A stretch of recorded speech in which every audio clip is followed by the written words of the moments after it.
is on with us now. Let me see if I could unmute him. There it goes. Oops, I think I just muted you again. Now I've unmuted you. Or have I muted you? There we go. How's that? Yeah, you gotta love technology. That's one of the great things about COVID is it has forced us to adapt to new technologies very quickly. This is the first time that we're actually using Cisco WebEx events. So bear with us as we go through the issues here. Andrew, I know that you are scheduled to start in 10 minutes. I think what we can do beforehand is let's have everyone go into the chat and then just write down what it is that you want to get out of our session today with Andrew. You could quickly put that into the chat.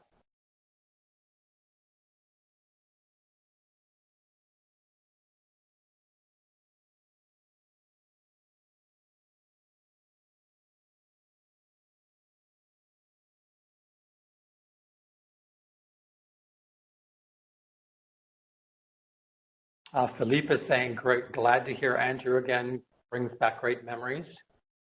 Philippe Mathis. Oh, hey, Philippe.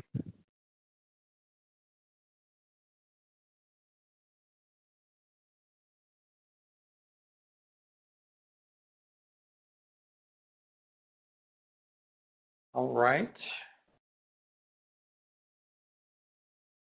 Do we have anything else that's coming through either in the Q&A or in the chat? What are your expectations for this evening? If not, let's go ahead and we'll move into the next. So Andrew Neitlich is the founder and director of the Center for Executive Coaching, which is an ICF ACTP program that has trained over 2,500 coaches in 32 countries since 2002. He's the author of Coach, ! Guerrilla Marketing for Coaches, and Elegant Leadership. His own coaching practice works with finance or with leaders that are dynamic and are in the fields of healthcare, technology, finance, and professional services. Andrew received his MBA from Harvard Business School and lives in Sarasota, Florida. And I will turn the time over to you now, Andrew. All right, great. Can you let me share the screen, and then I'll get the presentation up. Yes. Let's see how we do that. Do that just by going like this. There we go. Thank you. Okay, let me just share my screen. Oh, it's great to be here, regardless. All right, so you can see the screen okay, and I sound all right, Dennis? Yes, you do. Sound great. All right, terrific. Good. So what we're going to do today is talk about 7 keys to a successful coaching business.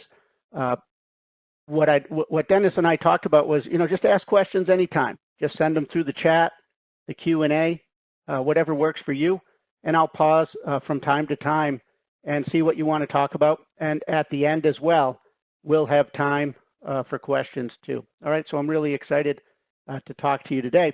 I want to start, just so you know where I am right now, is we're in Florida lockdown situation, but just I know where at least most of you are, although I didn't know at least one person was in Poland. But if you see the map of Florida here, right now I'm residing in a little island just where that arrow shows, about 2 hours south of Tampa, Florida. The island is called Palm Island. You can see an aerial view of it. And it's really cool because you can only get here through a car ferry. And so you see a picture there of a ferry that can shuttle up to 8 cars. It goes back and forth during the day. So I'm here with my wife and 3 kids and a Jack Russell Terrier. It's very likely you'll hear one or all of them at some point during this. It hasn't been so simple adjusting to doing business at home. And in fact, I'm holed up in my son's bedroom right now because he's using our TV to play Grand Theft Auto during this presentation. Okay, but just wanted to let you know where I'm webinaring in from, and it's nice to be here.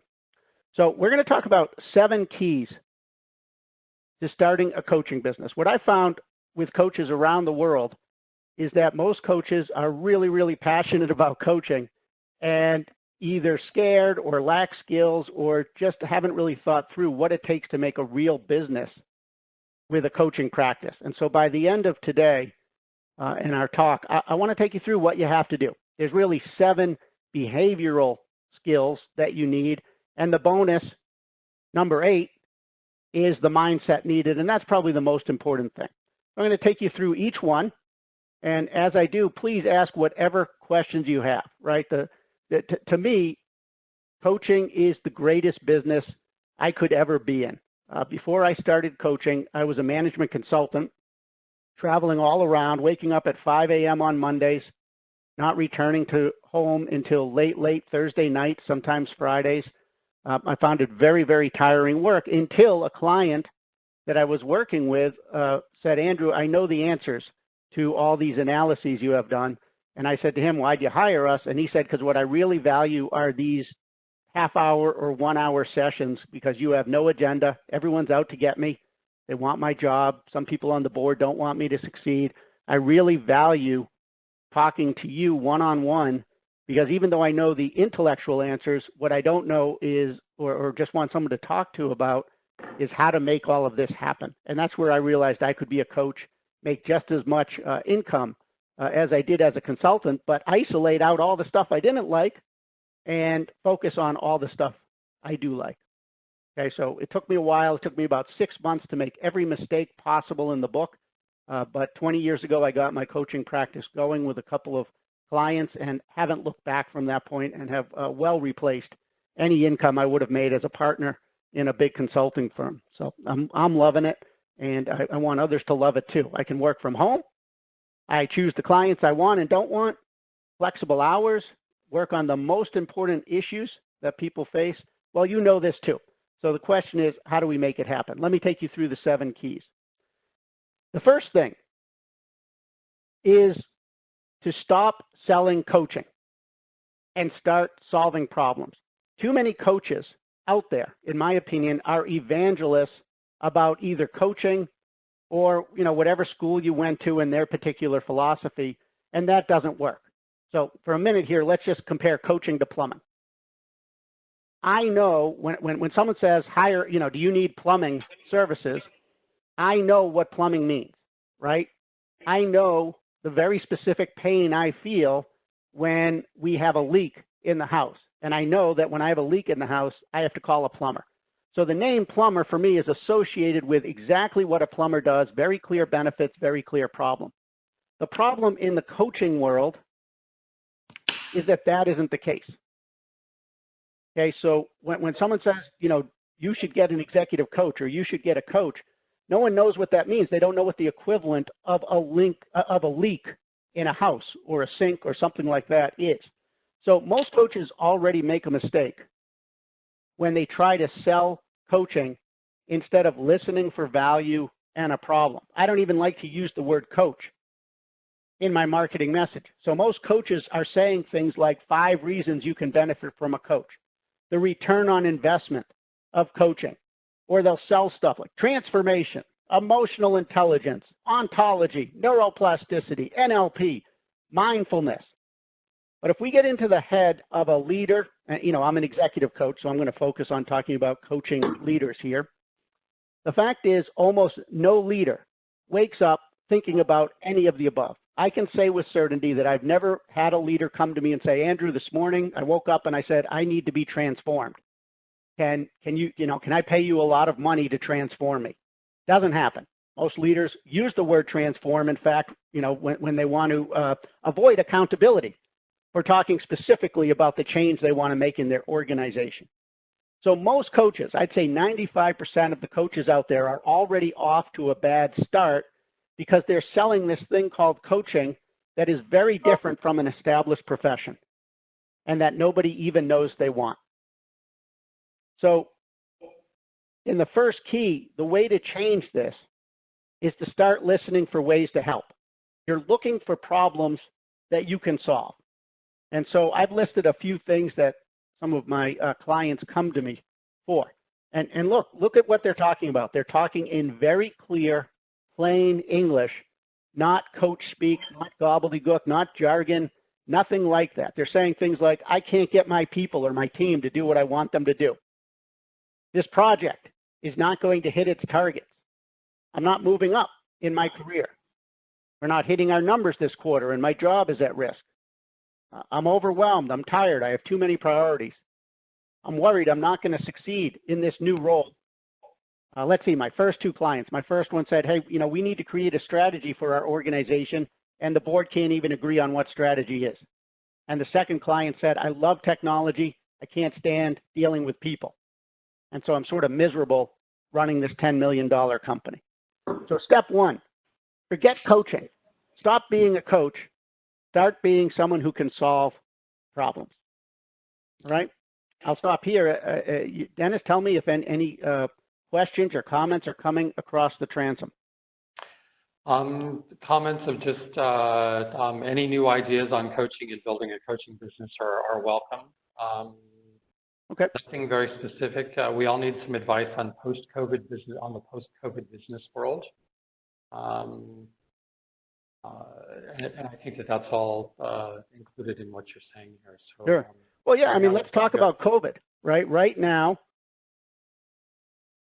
what my clients are telling me and prospective clients, first of all, some is business as usual, right? I have a physician that needs coaching, and he needs coaching. He's not involved in the coronavirus stuff at all, but he's been labeled a bully. He bullies people. He's condescending, and he's going to lose his privileges in his healthcare organization if he doesn't change. So some stuff is status quo, but then I'm getting a lot of people saying, hey, we need to plan for this. We don't know how long this will last. We don't know scenarios. And so there's coaching on that. But notice they didn't say I want to coach. They just said I could use someone who can help me walk through different scenarios. Others are saying, how can we quickly pivot to a digital approach? I don't have to be an expert in digital, but I can talk about, let's talk about this in terms of the communication, the change. So again, I just listen for value. I very rarely use the name coach. In fact, I talked to a senior person at the ICF. We shared a taxi to the airport at one point, and he mentioned that even using the word coaching was probably the wrong word to use for whatever it is we do within the ICF. People think of coaches differently. So that's number one. Yeah. I've got a question here. So if we stop selling coaching, then how do we attract clients? Well, we're going to get to that. Okay. But I'll tell you, the key is not to worry about selling coaching. Worry about a problem that your client already has and realizes they have. I'll give you a metaphor. So let's say you're surfing. You're on a surfboard, and the ocean is flat. What a lot of coaches try to do is slap their hands to make a wave to ride into shore. Think of a wave as an opportunity a client gives you. You can slap your hands all day long talking about how great coaching is and its return on investment. Doesn't matter. The coaches who succeed are looking for a wave that the client already has. That wave being a big problem, like we have a change initiative and it's not going well. Our engagement, scores are low and we're actually committed to improving engagement. So it's not about selling coaching. It starts with what's a problem you have. Anytime, when do you go to the doctor, right? I guess our second speaker isn't going to be joining us live anyway. Well, what happened? He has some sort of pain that may, he didn't just randomly wake up and, no doctor was knocking on his door or speaking saying, here's why you need a doctor. He had some sort of pain or disease or illness or whatever that said, I better go to a doctor. Why do we think that coaching is any different than other professions? It's the same.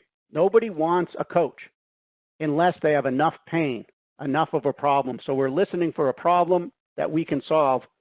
That's value. It's very different. So hopefully that helps. And I'll show you how to get visible through the other 6 keys coming up. Yep. And so one other question, if not coaching or being a coach, what's a better descriptor to use? It doesn't matter. In other words, you can call yourself, I like to call myself a strategic advisor, a leadership advisor. So in other words, before you even get to what you call yourself, you have to be in a conversation with someone where you've positioned yourself as some sort of expert at solving a particular problem that matters to your market. So for me, a client will say, hey, let's see. Most recent client said, I'm in a new role. I'm an interim president here. I want to become president. I want to be successful. I have about 6 months to have them remove the term interim, right? He didn't say I need a coach. He just said, how can you help? And, you know, my next question was, you know, how do you see me helping, right? I'm just going to coach them through the buying process. The word coach didn't come up. Words like sounding board came up. You know, eventually he realized this is coaching. But, you know, I'm going to say, look, here's how we typically work. I do a little bit of an assessment. We'll meet weekly. We might back off to every other week. And we're going to figure out what the gap is between interim president and president. How does that sound to you? I don't even have to use the word coach. I like strategic advisor, leadership advisor.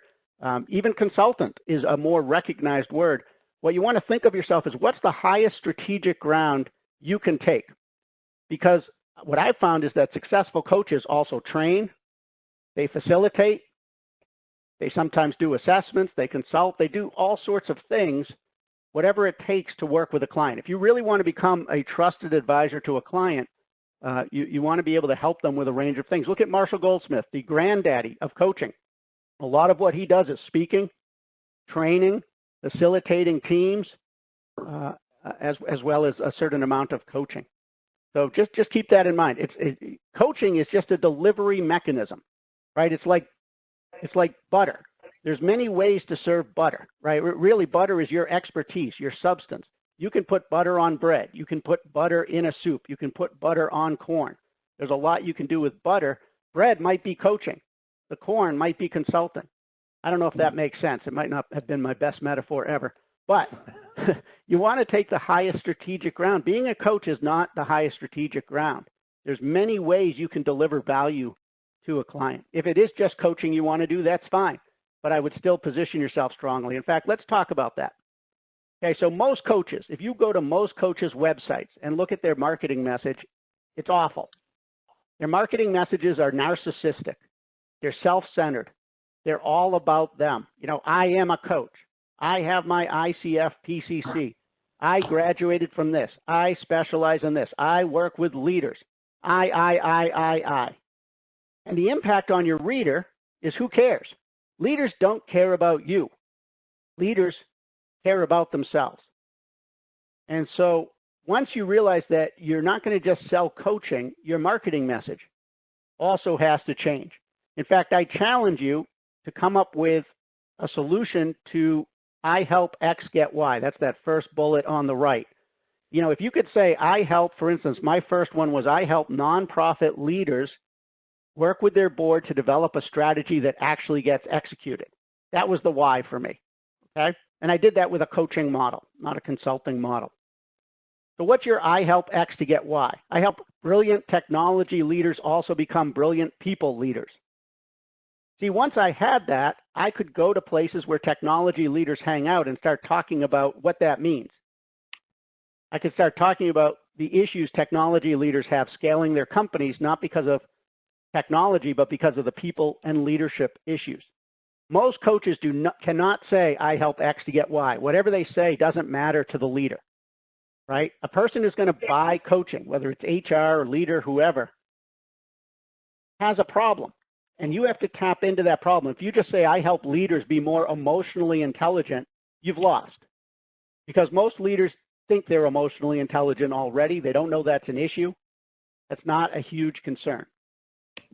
The more specific your X can be, you know, like an industry, a function, a demographic group, a psychographic group, that's, you know, like people who share similar values, the more powerful you'll be. And the more specific and focused your why, the better. Another way to do this would be X, you know, my clients come to me, you have to say what X means, when they're struggling with something, right? So technology leaders come to me when they're struggling to grow their company because they haven't developed enough managers to take over from them, something like that. Or I help healthcare leaders develop nurse managers with consistent levels of performance in quality, productivity, and patient satisfaction, because that's a big issue in healthcare, okay?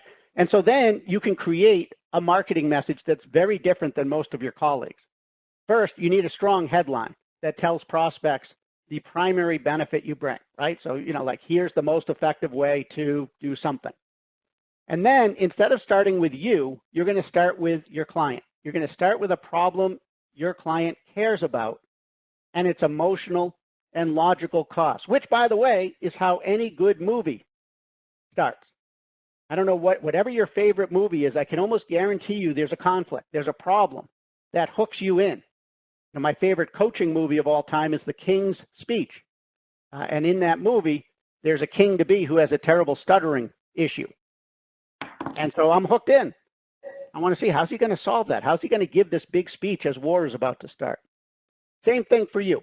What's a problem you care about? So I'll say something like, healthcare leaders around the world share with me in confidence the following frustrations. I'll list the 3 frustrations. Right now, I've hooked them in. Instead of me saying I'm a coach, which they don't care about, I'm showing I know your problem. I know what it's costing you. I can help you with it. And then I'm going to have a segue, a simple segue, something like, hey, it doesn't have to be this way. When we work together, here's what clients experience. And then I'm going to list 3 benefits. Again, I haven't even talked about myself yet. I've talked about problems and benefits. Then I can say, here's why me. You know, unlike others, I do this, this, and this. Again, most coaches can't do this or don't do this. They can, but they don't. Each of you has something that's amazing about yourself, something substantive. Maybe it's your years of experience in an industry. Maybe it's the types of projects you have. Maybe you have a case study that's remarkable. But again, here, most coaches blow it. They'll say something like, unlike others, I'm a great listener and I'm very intuitive. Well, yeah, we expect that. That's like an airline company saying, unlike other airlines, we tend to land safely, right? We kind of take that for granted. And then finally, don't tell them, hey, hire me. What you're going to do is include some sort of high-value, low-risk call to action. Like maybe you have a tool, a one-page, step-by-step tool you can give them, or a quick assessment, or here's a checklist of things you should do. For instance, here's a checklist of 5 things a technology leader needs to do in order to build an organization that's not dependent on themselves. What you want to make sure your message has is a good, it's called the UI ratio. In other words, you use the word you referring to the client 2 or 3 times for every time you talk about yourself. And you don't even talk about yourself till the 2nd or 3rd paragraph. Most coaching websites break this rule. In fact, if you already have a website, go in and count the number of times you use the word I, then the number of times you talk about the client. In fact, one of my common complaints about ICF meetings is I almost never even hear the word client mentioned. Very, very frustrating. You want to be successful and you truly want to serve, you have to get into the problem your clients face and how you can solve them. So you're going to have to change your marketing message. Maybe. Step 1, solve problems. Step 2, your marketing message talks about the problem you solve. You can get to why you're so great, but you have to earn the right. Let me stop there and see if there's any questions. Okay, Sharif is saying, awesome point, focus on solutions and sell solutions. And then also the UI ratio, that really resonates.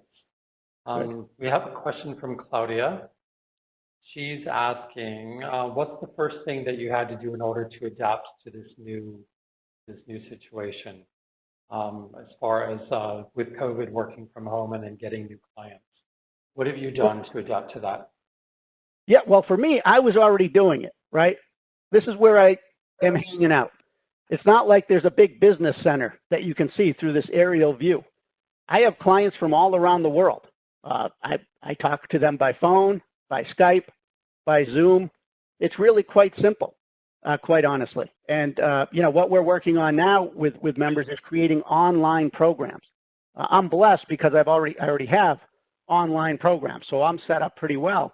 But think about what are things you can do right now, where a client or clients can just quickly get on a Zoom meeting, just as we're doing now, and talk about their issues. That's all. I don't think anything changes except the medium. You can get people on Zoom. The good news is, let's say it doesn't have to be Zoom, by the way, whatever, platform. I don't mean to be pitching one platform. I happen to use Zoom here. We're using a different one. But, then you can record that. And when you record that, you can get it up on a website. And now you have a program you can sell when you're not even there.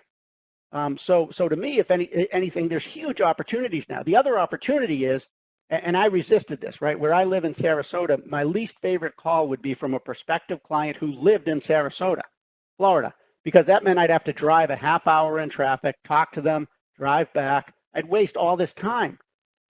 And so I would often refuse to do that because I knew it would be much better to have a client across the country or somewhere else in the world. Well, now everybody's doing this, right? So the opportunity is to set yourself up as an international expert, a global expert who can work on whatever problem you have. And my experience of people in Dubai is it's a very international audience. You have skills that are in huge demand, right? You understand what it means to be an expatriate. You understand what it means to navigate across different cultures. There is no reason in my mind why you could not be setting up an entire program based on helping people around the world with this. How do you manage remote teams of different cultures? Anyway, I see this as a golden age. A, because everybody's stressed out and needs help, and B, because now you're forced to go digital anyway. That sets you up to be global automatically. Right.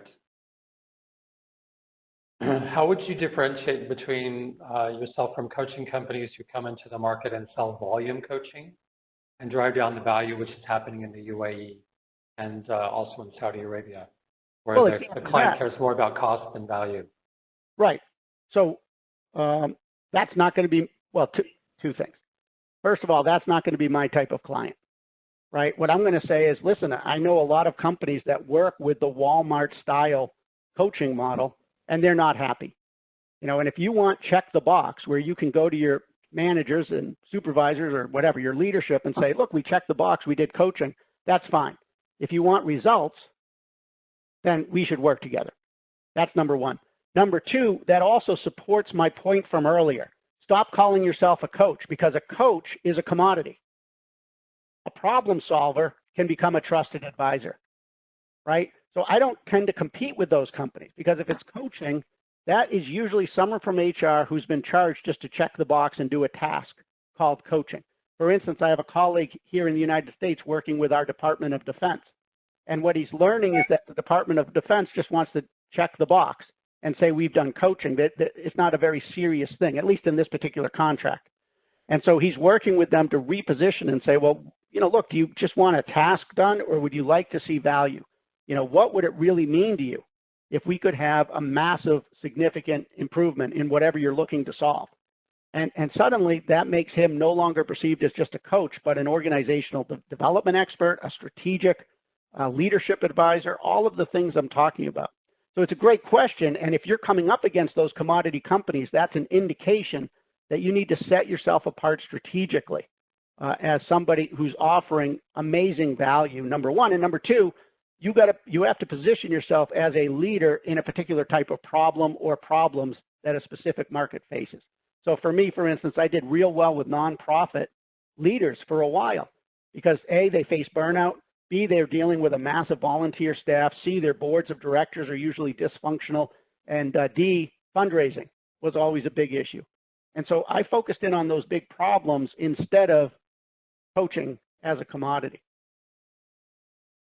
Okay. Great. Keep going, or yeah, let's go on. All right. So look, once you have your message down, sometimes I feel like coaches are looking for this silver magic bullet kind of thing to get visible. There's really only 4 ways to get visible. I will tell you that among the ways not to get visible is just sitting in your office, hoping the phone will ring. It's not putting up a website and hoping visitors will come and hire you. It's not even putting up a LinkedIn profile and hoping people find you. Although if you do LinkedIn right, you should be able to get some business. There's 4 ways.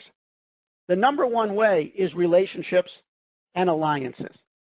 Okay, if you want to be successful, you have to get out there and have conversations with people. And so I'll tell you a story. When I first started, it took me 6 months to get my first client because I was awful at this. I would go up to people and say, hey, probably don't know this, but I graduated from a top business school.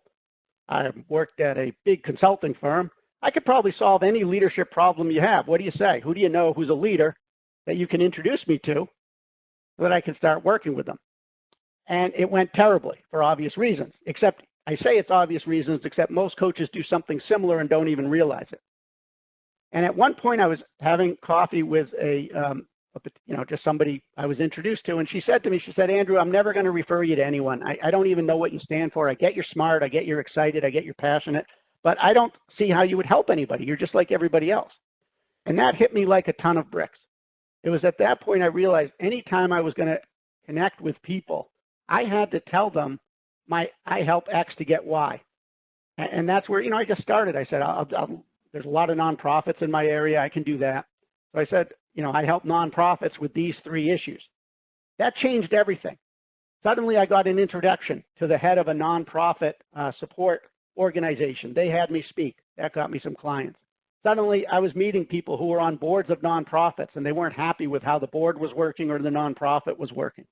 So relationships are key, but you have to know how to have the right conversations. And then I started forming alliances. Alliances are relationships you have that are a bit more formal. You don't need a contract. But for instance, with nonprofits, I knew some folks who were in foundations, and they would bring me in if they needed a coach. I knew some people who served the software and accounting needs of nonprofits. And so we talked and we'd bring each other in. You can form formal alliances once you have your niche squared away. So anyway, that's number 1. Number 2, educational marketing is very, very important. This is where you're giving speeches. Today, it means leading webinars. I mean, what I'm doing today is educational marketing. I'm not selling anything. I'm happy to do it. Dennis is a colleague and friend, and so it's a pleasure. But, let's say you were a group of nonprofit leaders or healthcare leaders. In that case, I'd have a call to action after. I'd invite them to go somewhere on my websites or somewhere, or reach out to me, and I'd send them a 3-page piece of research that I've done, or just something value added. But you want to get into educational marketing. The more personal the medium, the more response you'll get. For instance, blogging is good. It's good for your website. It's good for getting visible, but it's probably not going to get you a lot of clients compared to speaking in public or doing a webinar like this or something. So educational marketing is key. The most successful coaches I know do educational marketing. They have videos that they put up. They put them up on YouTube, on LinkedIn. They're writing on LinkedIn. Okay. Number 3, leadership roles. I highly recommend, and here you want to go for quality, not quantity. But for me, what I recommend is that you pick 2 organizations where you can become a leader in a way that supports your business. So for instance, for me, it could be for me, my first time around, it was that nonprofit support organization. I became embedded there. I really helped them do research. I helped the board do stuff. And so I was really known as an expert on nonprofits.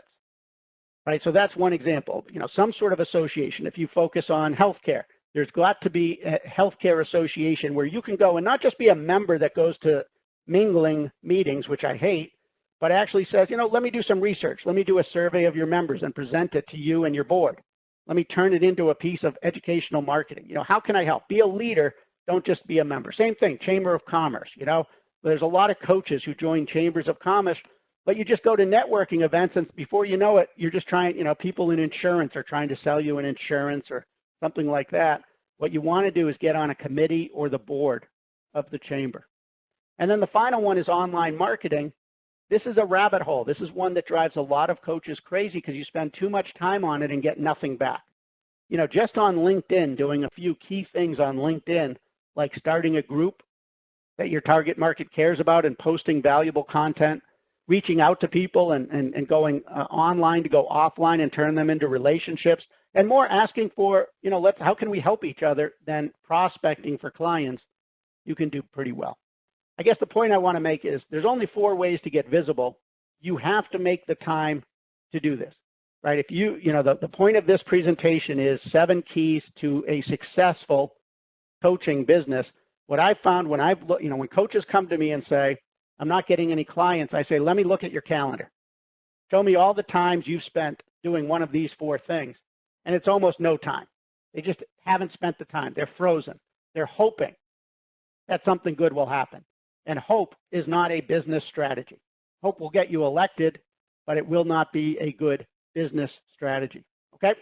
So that's number 3. Let me stop here. Now, I could go on for weeks about how to do each of these. I'm just giving a higher level here and letting you know if you're not doing these things, you don't exist. You don't have a business until you do these things. You're in 2 businesses.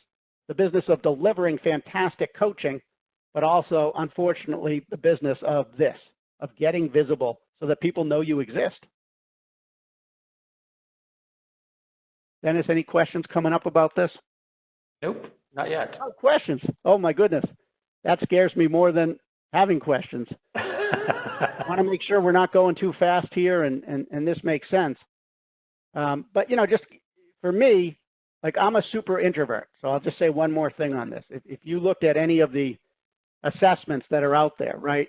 You know, there's one called the Profile XT that I like a lot. It puts you on a bell curve of introversion, extroversion, or they call it sociability. I'm a 1 out of 10 on a bell curve. That means fewer than 12% of the population are as unsociable as I am. And I don't like getting out there. I hate networking events. And so the way I had to do it, if this helps, was by outsourcing my network. What I did was find 5 to 10 people who knew that I could provide value, right? They knew the problems I could solve and how I would do it, but they had wonderful networks. They didn't have my profile on sociability. And so they would send me business. For instance, I work with somebody who does assessments, but he doesn't like to coach as much. He sends me business. I work with a former or a retired investment banker. And you know, he would do a lot of deals helping to fund small companies. And he needed someone like me on the ground to coach the leadership, to communicate better with investors, to build their organization, and so on. It doesn't take a lot, but you have to find those key relationships. Similarly, I found that one of the things I'm really good at is leading a short seminar. So I would be willing to do that for any association, some short seminar on engaging teams, leading change, strategy. And almost always after doing like a 2-hour seminar, even if it was free, you know, if 25 people were in the room, I could count on 2 to 4 people coming up to me and maybe 1 to 2 of them becoming a client. So it was well worth it. Whereas I also tried keynote speaking and I got no clients. So now I charge. If someone wants me as a keynote speaker, I'll charge for that because I know I'm not getting clients through my speaking, right? And I don't know what that means. I know others get clients through keynote speaking, but that's not my strength. All right, so we keep going. Andrew, got a question from Sure. Claudia. Claudia asks, what do you suggest to post on LinkedIn to add visibility and gain clients? Well, a couple of things on LinkedIn. First of all, have a really good picture, not a stupid picture, right? Make sure your picture is professional and makes you, you know, it looks like somebody people would want to work with. Number 2, let me give you a trick I just learned that's worked for me. So let's say your name is Claudia Smith. I don't know your last name, okay? Instead of doing first name Claudia, last name Smith, I want you to make your first name Claudia Smith and your last name, you know, I don't know, I'm going to make something up, Dubai Healthcare Executive Coach. In other words, make your last name something you do. So when people search for Dubai or executive coach in Dubai or healthcare coach in Dubai, you show up. That last name is very powerful. If you look at the most visible people on LinkedIn, they're now doing that. And then your tagline also, focus in on the keywords that people search for. Don't say dynamic, passionate, good listener. No one searches for that, right? Focus in on what you think your clients will search for. That's number 1. Number 2, your profile. Use that marketing message format. Talk about the problems you solve. No one wants to read about another narcissistic, self-centered coach. Talk about how you help me. If you do that, I want to read your profile. And then, you know, let's say you've been a coach for 5 years or 1 year. It doesn't matter. So you can have your job, you can put jobs under the title of coach where each is a case study of how you help the client. You don't have to give the client's name, but you could say, oh, I don't know, September 2018 to January 2020 or whatever. I'm giving a bad, you know, maybe it's a 6 month. You could say, help physician executive transition from being a physician to being a key member of the leadership team, and talk about how you did that. So your job, you have a description of how you help as a coach, and then you have specific case studies. That would be a quick overview of some of the things I would do on LinkedIn. And then I'd also either start a group or get active in groups and you know, post good stuff, avoid anything. You know, like here in the U.S., we see a lot of political stuff happening on Facebook, and we see a lot of personal stuff. Just avoid that. Anything where you can show value as an expert, you know, that's where you want to post. You can, you know, write articles, all sorts of stuff like that. But if your profile is searchable, that's the number 1 thing. So hopefully those are helpful tips. Yep. And I've got one other question that's come through. Claudia said, thank you, awesome advice, by the way. Regenda is asking, do you think working on only two aspects of visibility strategy will work for an emerging coach who can't devote as much time on all four visibility strategies? Or do you need to do all four? Yeah, well, within any of these, there's dozens, right? Within relationships and alliances, right, there's lots of ways to meet different people. Within educational marketing, right, there's speaking, there's webinars, there's hosting a speech, being invited to speak. There's, you know, you could do, I knew a coach who would invite like 10 executives to the lobby of a fancy hotel and buy them drinks once a month and have a topic he'd talk about. There's a million ways, you know, there's articles, there's whatever. So it's not so much whether you do all of these or none of these. The great news, and the research I can cite is by a guy named Ford Harding, F-O-R-D Harding. He wrote a book called Rainmakers and then Creating Rainmakers. What he discovered was there's no one-size-fits-all way.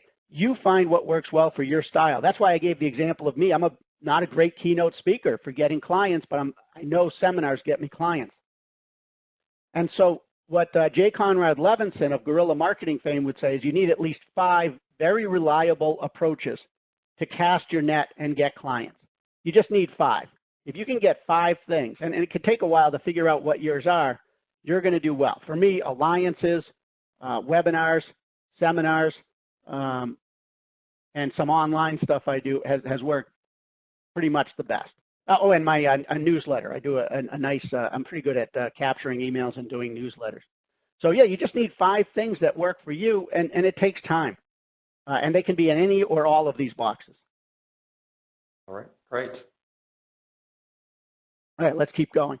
So number 4, I've already touched on this.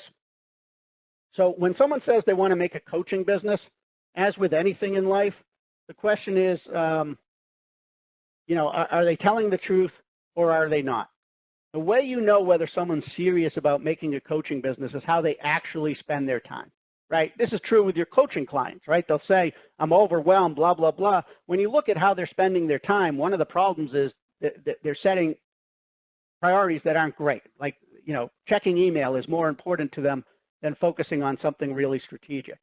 So you could do an exercise right now where you track your time for a day or two, and I think some of you know you don't even have to do this exercise to know what your true priorities are. You know, the classic example is a 21-year-old who says, I'm going to start a business and be rich, and yet the 21-year-old is spending most of his time playing video games, going out with friends, watching movies on Netflix or whatever, and so it's clear to me, no, this is not someone who's going to start a business. There's 3 phases in any business based on how much effort you put in and how much return you get back. And the first phase is kickstart. Kickstart means you have to put 5 to 10 units of energy in just to get one morsel of result back. This is, you know, why it's so hard and why so many coaches give up. It's like Sisyphus pushing that rock, that boulder up a hill, 2 steps forward, 3 steps back, never can get up the hill. That's what it feels like. It's really hard. And that means every waking hour, you are thinking of productive ways to get in touch with your business, your decision makers in your market. That's kickstart, really hard, okay? Momentum, and you know, if you keep at this, if you're persistent, you know, really once you get your first client or 2, you're going to get a lot of referrals from that client if you do it right. You're going to hit this phase called momentum. Momentum means you're putting in 1 unit of energy and getting a unit back. And so, you know, maybe 2 days per week can be your focus on business development now. In fact, that's what I recommend. Right? I recommend no more than 3 days per week as a coach, 1 day building your firm, 1 day marketing. Acceleration is where it feels like that boulder's rolling down the hill. I mean, something great happened, right? You became known as the expert. It's a wonderful thing. I hope it happens to all of you. I've had this happen to me once in a while. I had that acceleration in the nonprofit world when I was living in California, and it was wonderful. People just called. I didn't have to do anything. And even today, I don't have much of a presence. I'm surprised at some of the calls that I get. Okay, but you're not always in acceleration, right? You're asking, what do we do with this COVID-19 thing? Well, guess what just happened? Everybody's back to kickstart, almost everybody, right? So we got to just go. You just have to know this is the psychology of running a business. You have to have the mental agility, resilience, anti-fragility to be willing to know this. Similarly, I know coaches who are doing great, they're in acceleration, but then they get cocky and they don't market anymore, or they get one big client that takes up 5 or 6 days of their week and they're not marketing. Well, they're back to feast or famine. They're back to Kickstart as soon as that client decides, whoops, we're in a pandemic now, we're cutting all external funding. They only had one client, so they're back to Kickstart.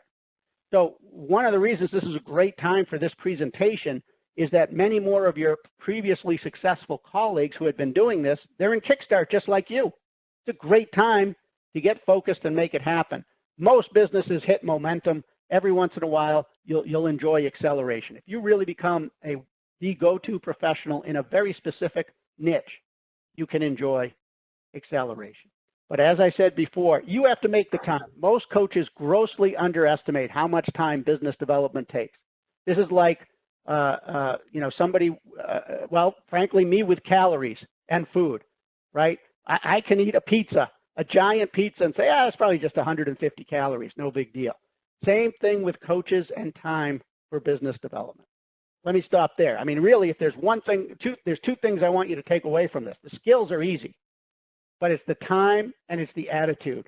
And so this is really the gut check. Are you willing to spend the time required and make this a priority? A priority means, it doesn't mean you're going to go to some lousy networking meeting where there's no decision makers, right? It means doing the right things, meeting the right people, and not just, again, checking the box, but doing things that are productive and just really honing in on your time. Let me stop there. Comments, questions about this or anything?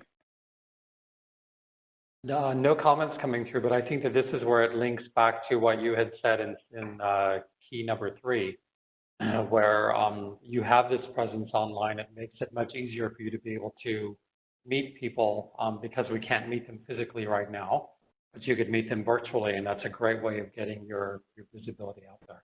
Yeah, I mean, people first of all are bored, and they don't have as much as they used to have to do because they're not commuting, they're not dealing with the friction in an office.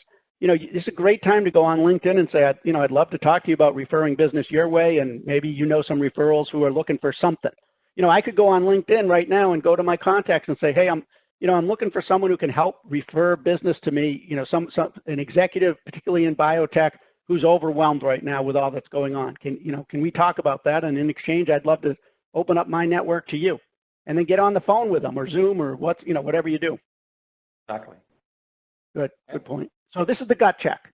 Are you willing to make the time required or not?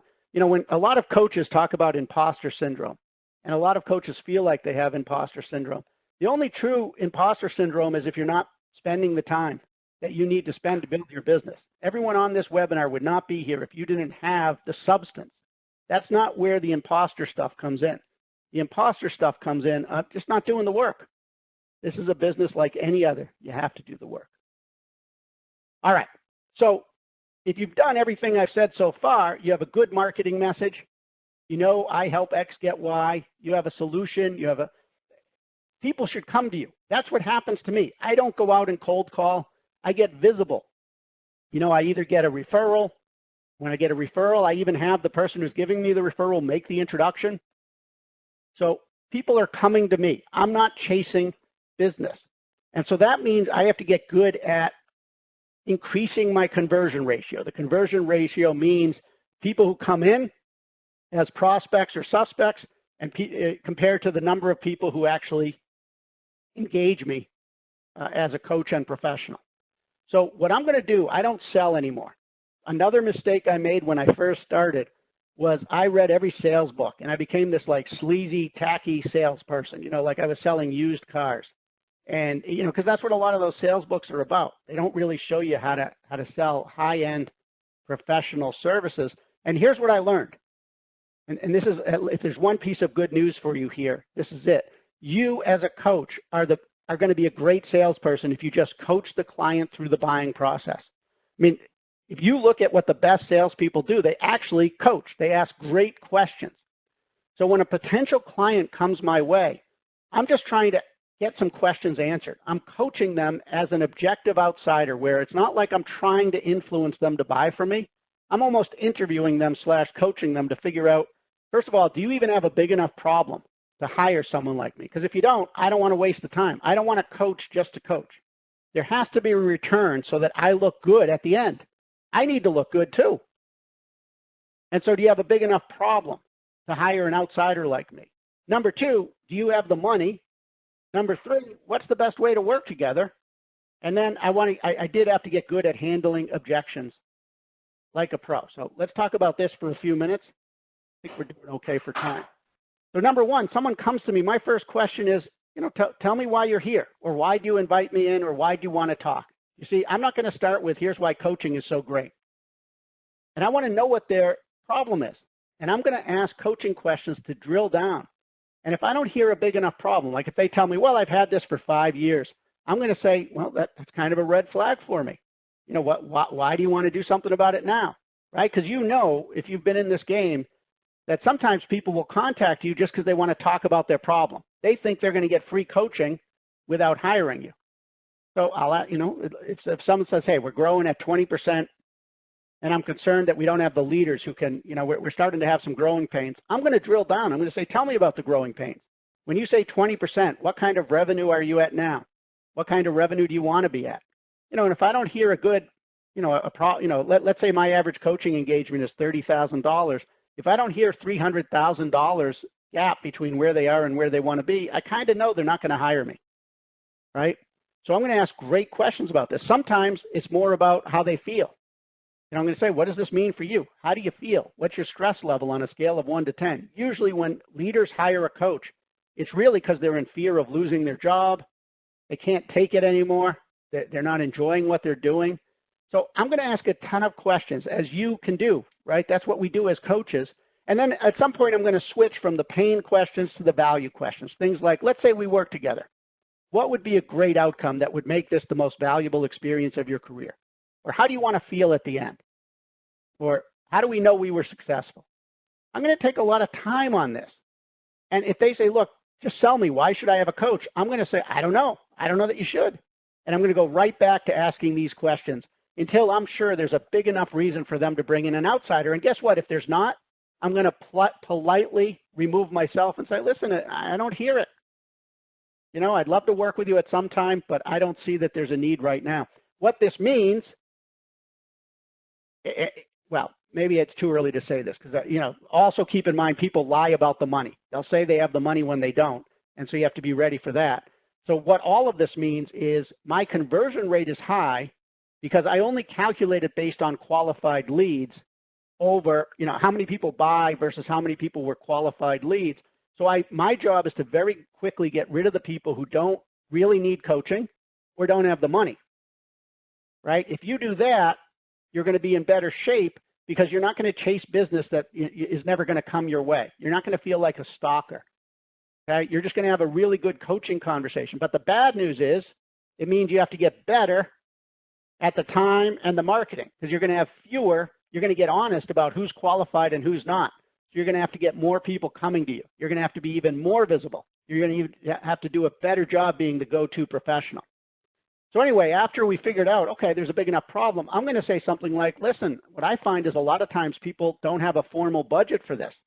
Let's say you wanted to move forward. I'd also say, once we talk, they usually find the budget. What about you? Let's say you wanted to move forward. How would you get the money for this? And I want to know how big a check they can sign, right? There's some coaches who call themselves, let's say, the $20,000 coach or the $10,000 coach, meaning once they find out how big a check the person they're talking to can sign, suddenly and magically, that is exactly the amount of the engagement fee because they, like me, I don't want to go through a 6-month buying process. I just want to get the deal right there because I know once I'm in the door, I can get referrals and other opportunities. Okay, but I want to know who else besides yourself will be involved in the decision. Even when someone's paying out of pocket, if they're married, their spouse will have a say almost always. Right? As soon as a client says to me, oh, let me just check this out with my wife or with my husband, I know that the percentage chance of me getting that engagement just went down significantly. But at least I know. You have to know who's involved in the decision. And then we're going to get to, so how do you see this working? I'll say something like, look, typically here's, one way it can work, right? typically I'll do a little bit of some assessments that I have that will quickly get you insights about your strengths and ways to address this situation. Then we're going to meet weekly at first, and maybe every other week, even monthly, as we move towards your goal. You know, so it's almost always this three-phased approach of assess, coach to come up with ideas, or just, you know, brainstorm ideas, I'll say, and implement. And I'll say, you know, that's one way it would work, but you tell me your ideas. So if we've made it this far, I know they have pain. I know they have the money. And we figured out a little bit about scope, right? The great thing about coaching is it's the easiest of all professional services to scope. It's not a big consulting project. It's not an IT enterprise integration situation where you need a 50-page document with critical paths. It's just, hey, you know, we're going to meet. We're going to do some assessment. We'll meet weekly. Then every other week, we're going to measure progress, right? I assume you know how to do all that. And then the only other thing I've had to learn is how to handle objections like a pro. So if they say, send me a proposal, I'll say, I don't know that I can, right? Because I'm not a mind reader. Would you have 20 minutes so we can sit down together and write the proposal together, right? Because I can't guess at what price they'll pay. I can't guess at scope. And so what I'll do is, you know, if they're not willing to sit down with me for 20 minutes, I know that they're following the advice of comedian Hedberg. He would say, you know, those people who hand out flyers in the street, those marketing flyers, what they're really saying is, here, you throw this out for me. When a prospect asks for a proposal and you just try to read their mind and send them a proposal, 9 times out of 10, they're really just too polite to say no, but they're really being impolite by making you write a proposal. So I don't give a proposal. We write it together. If they're not willing to do it, I know they're not serious. And then at the end, once we've written it, I'll say, listen, you know, is this something you would sign and get started on? And that's how I know I have a client or not. As the salespeople say, you close before you propose. All right? Same thing with referrals. Give me 3 referrals. Some of you don't have referrals or references. I'm going to say, listen, you know, I'm a small business.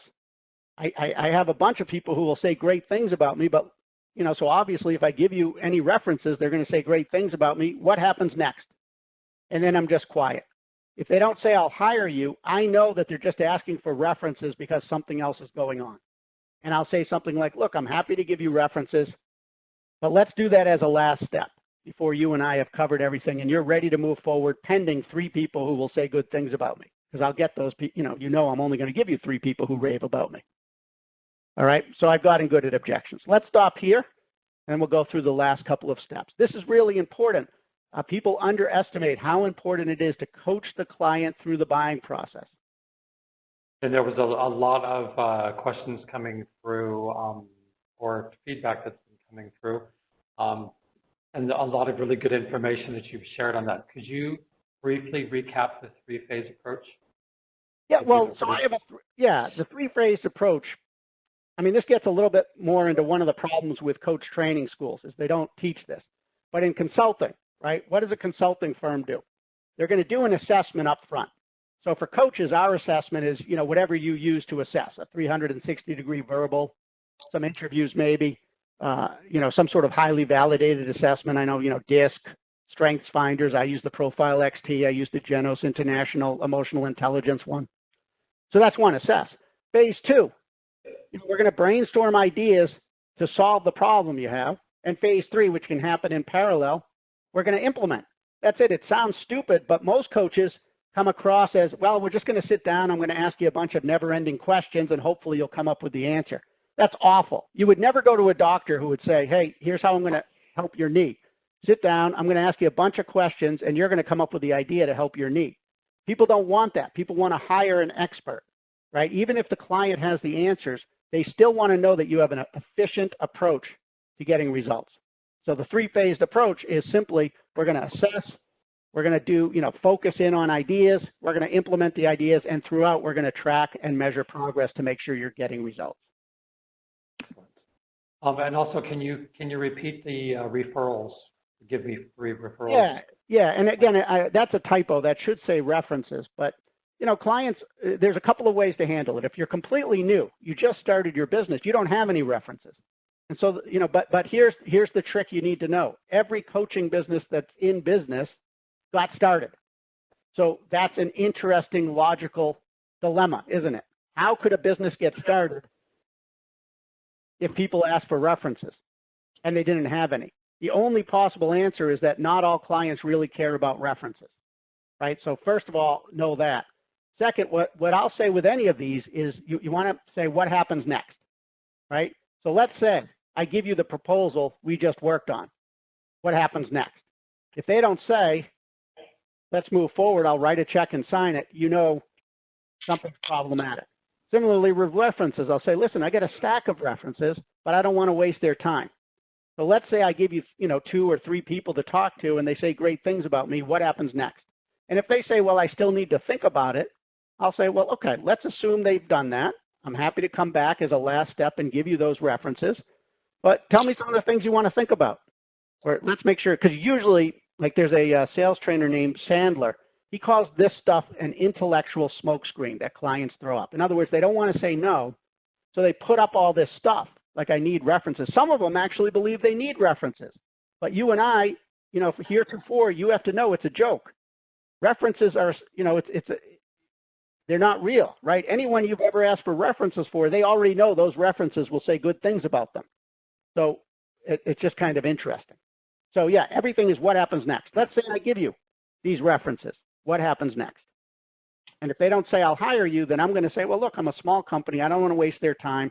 If I can't handle some of the issues you're going through before the references, nobody can. So let's see if we can work it out. They might have just told you they're not really serious about moving forward, so you don't have to waste more time with them. My goal is actually to get rid of people who are never going to buy. That's what I want to do. I don't want to waste my time with them. So politely, I figured out how to deal with that by handling things this way. Right.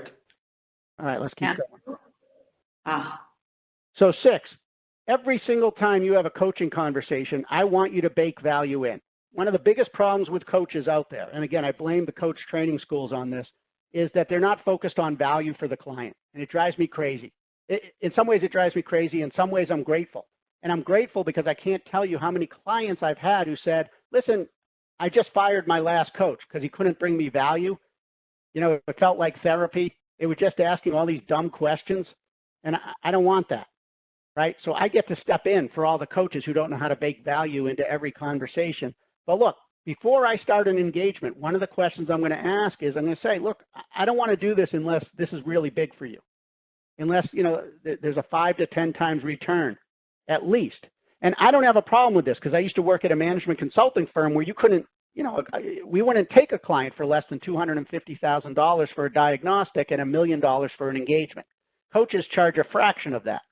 So I know that they have an issue that's big enough, usually, right? So for some coaches, this is an issue, but it's not for me. I'm going to say, well, look, I just want to make sure it doesn't have to be tangible, but just either in terms of how you feel, stress, confidence, success in your career, what would and I'll make them tell me. If they can't, I don't want to move forward. I'm not going to take a mushy coaching engagement. Before every session, I actually have my clients email me what are the 1 to 3 things they want to discuss and what outcome would they want so that the coaching session is the best half hour or hour of their week. Boom, value just right in there. My first question, I listen to coaching recordings every day, and they all, how was your week? The client already knows how their week was. You're wasting their time by asking that. It's none of your business. They'll tell you if they want to. I want to ask, what would make this the best hour of your week? What would be an outcome we can achieve? Let's get down to value. In the middle of the session, I might say, let me check in on a scale of 1 to 10. How are we doing achieving the goal you said would make this the most valuable hour of your week? And if we're not there, I'm going to say, what should we talk about to make sure we get there, right? And I'm going to do mid-course check-ins for the same. I always have a clear way to track and measure results. Too much coaching doesn't do that. It can be a behavior that they make a habit, a little bit like the Goldsmith stakeholder-centered coaching, maybe. It could be specific ways they're changing their use of time. It can be team performance. It can be moving forward on a change. It has to come back to a business aspect, whether we like it or not. I know we like all the, I feel better and all that kind of stuff, but we have to have a clear way to track and measure results. Even if it's confidence, we can do it on a 1 to 10 scale. I'm a 2 today. We want to get them up to a 7 or an 8. Okay? And at the end, I'm always going to ask, what did you find most valuable from this session? What insight did you have What are you going to do about it? But I always ask, what did you find most valuable about the session? And all of my questions, I want to be about things that move forward to results. I don't want to ask situational questions. I don't want to ask about the past. You know, we know that from ICF core competencies. All right. Finally, if you do all these things, there's one last step before we get to the bonus. This is what I'm going to call the domino effect. Okay. What I figured out, I got 2 clients initially, a technology leader and a nonprofit executive. I actually got 2 nonprofit executives from that one first seminar I did. So I had 3 initially. About a year later, I could track, I don't know what, 80% of my business from those first 3 clients. Okay, and it's because of this idea of the domino effect.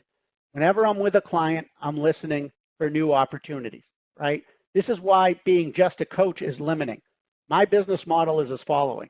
A client, I only do 6-month engagements to start. Most coaches are 9 to 12 months. Business coaching is more like 24 months, 18 to 24 months. I like 6 months engagements. 80% of my clients renew for that, right? So that's good. That's a year. But within that, 80% of my clients will do one or both of a team retreat where we do a profile of their executive team and we meet together and talk about how the team can be better, and or a strategic retreat, right? So I know in 1 year, I'm going to get at least 3 things done with a client. 6 months, another 6 months, and maybe 1 or even 2 facilitated sessions. And that leads to more coaching of people on the team, also follow-ups if it's strategy, and all sorts of stuff. So my goal is to get my foot in the door and have a long-term client where I can help with lots of issues. So the reason I ask after every session, one of the reasons, what was most valuable, if the client says this was an amazing session, I can say something like, and I want you all to do this, I can say, well, that's great. I'm so glad. You know, can I buy you a cup of coffee at some point? Or I guess today, can we have a separate conversation by phone or WhatsApp or Zoom or whatever, where we talk about other people in your organization or other people you know who might also find value from this. And boom, I'm already going to have a referral conversation with the client. The best way to get new business is through existing clients the moment they see value. You wouldn't ask this every week. That would get really cloying. But, you know, when they really have a great session or they say, this has been so valuable, that's the time to pull that trigger. Similarly, when I'm talking to a client, not during a session where I'm being paid, but one of these separate sessions, I might say, look, did you know, by the way, here's 2 other ways I can help. Who do you know in your organization, or who do you know in your industry, or who do you know who might benefit from that? And then there's always opportunities to be more than a coach. Gets right back to the idea of don't just sell yourself as a coach, right? It's not that big a leap to be a trainer, a facilitator, a consultant, an assessment provider, anything you want to be, okay? So that domino effect is how to eventually grow your business. I happen to love nonprofits because if I can work with the board and there's 12 to 18 people on the board, that's a massive referral pool from just one organization. And then in for-profits, though, I find, you know, these types of business owners and leaders tend to know each other. And it's a good reason to focus in on a niche because people in the same industry tend to know each other. Let me stop there, and then I'll do the final bonus thing, and then we'll wrap up. Okay. Just a question that came a little bit earlier that was in the Q&A section, and I was looking in the chat section, so sorry about that. Farzana is asking, she's saying that one-on-one coaching is better in person than online, or people think that. How do you persuade clients that online is as effective as in person during these difficult times? Yeah, so I would say that one-on-one coaching is better online than in person. So I disagree with your premise. And the reason I disagree is I've been, you know, yeah, you can see the human aspects and you can get to know their team. It's nice. You're in there. They'll introduce you to people. But, you know, I found there's tons of distractions. It's a pain in the neck to drive there, very inefficient. You know, I find I don't even like Zoom or anything like this. I like the phone, best of all. My tendency, I'm like a tiger. I like to pace around. I have a lot of energy. And on Zoom, I can't do that as well. So I think every coach has, you know, don't make assumptions. I found that, you know, clients, this was Marshall Goldsmith. I shadowed him about 20 years ago, and he gets paid $100,000 for 1 year with a client, meeting once a month. And I said, holy moly, that's not a lot of time per hour. And he said, yeah, But here's the trick. Clients will pay more for less of their time to get results. And the beauty of something like Zoom is, or you know, the virtual is you're there and you end. It has a start and a finish. It's efficient. They know that. It's good. You know, them having someone in their office means they have to bring you in. They have to bring you out. It's all inefficient for them. They just want to get it done. And so I think, you know, rather than look at, I just think maybe shift your assumption, number one. And number two, I haven't had any trouble. You know, you saw where I live earlier on. Clients don't seem to have a problem with that. And for me, I've turned it into an advantage because now the other thing is you're sort of like the guru on the hill now. You're inaccessible through these virtual medium, right? Now you can be an international or national expert. It's harder to reach you. That scarcity, that inaccessibility actually ends up making you more valuable, right? Who would you consider to be more valuable? Someone who just at the click of a, you know, come see me, that's more like a servant as opposed to a highly respected expert who says, look, I have this time on Zoom. You got to show up at this time. That's what I have. I find that to be something that actually increases my perceived value. Okay. How would you start to build up the confidence to adapt some of these, or to adopt some of these strategies that you're talking about? Pick one. Pick one. Just take, you know, one micro step. Pick one thing that you think would work for you. The most important thing, though, is to start with that strong foundation that began this presentation. Be really clear about the type of person you want to coach as specifically as possible and how you are able to serve them. That's the most important thing. Get that foundation in place. That was the biggest mistake I made. I had they say people who graduate from Harvard Business School have a lot of confidence, but not a lot of competence. And that certainly applied to me as a marketer when I first went out there. I was super confident, but nobody wanted to hire me because I was really bad at this. So I think to develop confidence, first have that confidence, have a marketing message that really shows that you solved 1 up to 3 problems for a very specific market, how you solve them and why you're the best possible person to solve them. You know, I found once I did that, I had the confidence truly to go out and say, look, here's who I help, you know, and then they say, oh, tell me more about that. It just became easier. So that would be step 1. And then step 2, you know, just test. This isn't like, you know, you have to bet $1 million on an ad in the Super Bowl or the World Cup or something like that. It's just test something. Go, you know, commit to having, let's say, 1 conversation a day with people in your network. And here's another confidence builder. Work with the people you think are least likely to hire you first. In other words, don't pick like the biggest people that you're dying to work with. Like for me, we have someone who, when I first started, we had someone who would come in once a week and clean our house. Now, she knew everybody, but she was never going to hire me, and I didn't really care how things went. So I practiced a referral conversation on her. It was a great way, you know, to build confidence. Okay, who do you know? And you know that. So start with the people least likely to hire you, the people you care least about if the conversation goes wrong, and start there. Anyway, those are some pointers. 1 step at a time. It really is 1 step at a time. You're going to fail a lot. Remember that kickstart. 10 units of energy in for 1 out. Most coaches give up like Homer Simpson, who says, we don't give up until we try 1 easy thing. And so you just have to keep at it. I have a question. Andrew, what do you, can you clarify what you consider the difference between educational marketing and online marketing?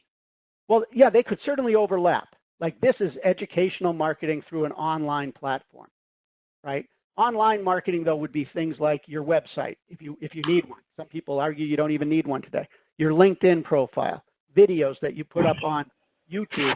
But you know, you can do just about anything online in those other 3 boxes, right? You have the board of this chapter here online, right? So that's doing a leadership role online. You can build relationships through LinkedIn, which is an online way to build relationships, although you want to get offline.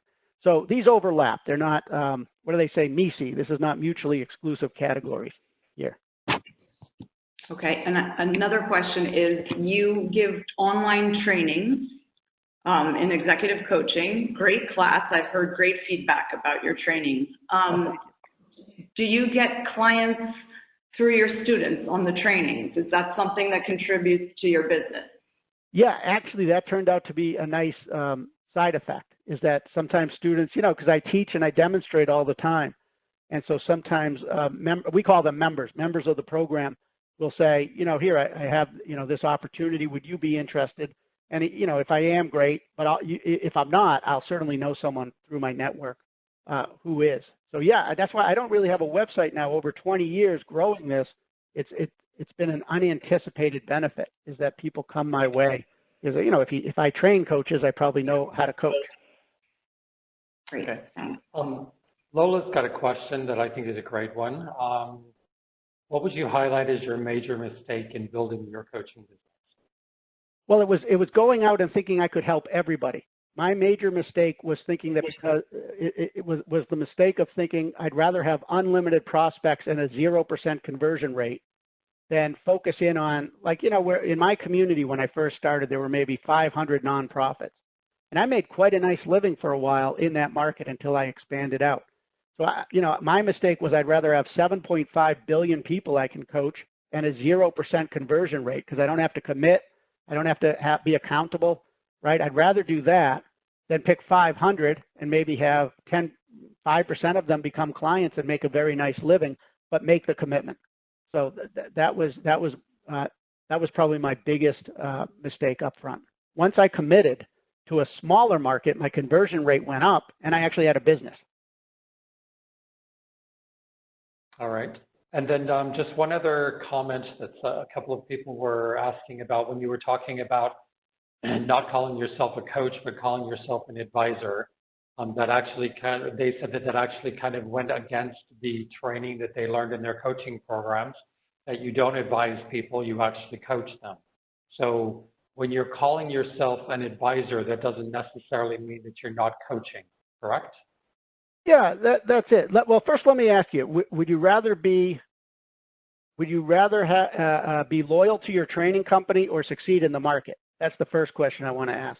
But second, yeah, a lot of this is about the psychology of why people hire you. You can absolutely call yourself a coach, but as I said, people don't associate coaching with a clear solution and problem the way they do a doctor, a lawyer, a plumber. Like I know when to call those people. It's in my mind. When I have a problem, I'm on the phone to one of those. Whereas when I have a problem related to leadership, people, time, money, whatever, I'm not thinking, oh, I better call a coach. And so if you prefer, you could think of yourself as an expert, right? Whatever word works for you, use. You can use coach. The key, though, is you're able to say, I help these types of very specific people with these types of very specific problems. That's all I'm getting at. So when I'm at a networking meeting and someone says, what do you do? I don't say what I am. I say, you know, look, I work with healthcare leaders, helping them with, you know, something or other. I say what I help them with, and then, you know, they'll say, oh, that's interesting. Now, if I'm at a nonprofit networking meeting, I'll say I help nonprofit leaders, you know, who typically struggle with getting their board to work effectively, something like that. And then we're in a conversation. Notice I didn't say I'm a coach, I'm a consultant, I'm an advisor. I am the problem I solve. I am the value I bring. That's what I am. And so that's how I do it. So at a networking meeting, you know, you want to say, don't say I'm a coach. That'll turn that's the same as saying I'm an insurance agent, for crying out loud. They know you're about to sell them something. But if I can say something interesting, I know they're a healthcare leader. I'll say, look, I work with lots of healthcare leaders too. You know, typically I find that they're going through change and their change initiatives are stuck. And I've been really interested in, you know, I've had some great results helping people with that, something like that. I don't, that's a little too pitchy, but you get the idea. Okay, great. Let's just finish up here. Yeah. I was going to say, we've just got a couple of minutes left, so let's get into your bonus line. The bonus, right. You know, all of this works or doesn't based on your mindset. And there's a few mindsets that are critical here, right? So, you know, most coaches aren't going to succeed. I just want to be honest with you about that. I mean, there's a ton of coaches. I don't care how many coaches enter the market because I know the good ones will make it. And the good ones are the ones who have the right mindset. They can market and learn. So a few things. One, I love the book Anti-Fragile by a guy named Nassim Nicholas Taleb. You know, he just talks about the opposite of fragility is not resilience, right? A lot of coaches get hung up on resilience. It's not that. It's anti-fragility. He talks about actually getting stronger when times are tough. Very important book in today's times. I mean, are you going to leave this stronger? That's very different than resilience. Number two is having the mindset of a scientist, right? So I do lots of stuff that bombs. If I have a strength as a coach, is that I'm unflappable. I don't care. I'll try something. I try it at low risk. It works or it doesn't. You need to think of yourself as a scientist learning. If you don't get a result, it's not about you. It doesn't mean you're bad or a loser or you're not a failure or whatever. It just means, hey, I just tried something, and this is the result I got. Here's something else I can try, or here's how I can tweak it. Another way of thinking about it, all of this is about detaching yourself, by the way, from what you're doing, right? Like Sandler uses transactional analysis to say, yeah, I work as a coach, but I'm not a coach. My business is not my identity, right? It's something separate from yourself. You're unflappable. The best metaphor I ever got from somebody was this idea of a plate of cookies or a plate of hors d'oeuvres, right? You've been at a cocktail party, maybe you've hosted one, and you pass out these hors d'oeuvres. And someone will say, no, I don't want this cookie or this whatever, piece of cheese. You get offended by that? You take it personally? You care? No. You want to think about everything you do in your coaching practice as a plate of cookies. Some people aren't coachable. They're not ready. My goal is just to say, here's the plate. Tell me why you might be interested in this. And if they can't, I move on to somebody else. So there's a certain mindset that I find works really well. It's the same detachment you use when you have a client. You have to have on your business before the client. You're unflappable. You're learning. You're getting stronger. It's almost like the hypnotist who will say something irrational and program your brain. I'll say, every time I get rejected, I get stronger. Something like that. That's really, I think, what it takes to succeed here. So there you go. I'm happy to take any other questions if we have time. I'll put the 7 steps up again. I hope you got value from this, but to me, this is the honest truth about what it takes to get a coaching business started. There's no magic bullet. It takes work, but the good news is, this is the same as any other business. You can make this happen if you do the right things. So Dennis, thanks for having me, and thanks everybody else. If there's other questions, please bring them on. Yeah, thank you so much, Andrew, for sharing incredible wealth of information. And every time I talk with you or listen to you, I just get this feeling of, yes, I want to get out there and coach. And that's the way I feel right now. So thank you for that. We're getting lots of great comments of what an awesome session it was. Someone had mentioned that they felt this was a master class, the best webinar that they've ever attended. So I can't say thank you enough, Andrew.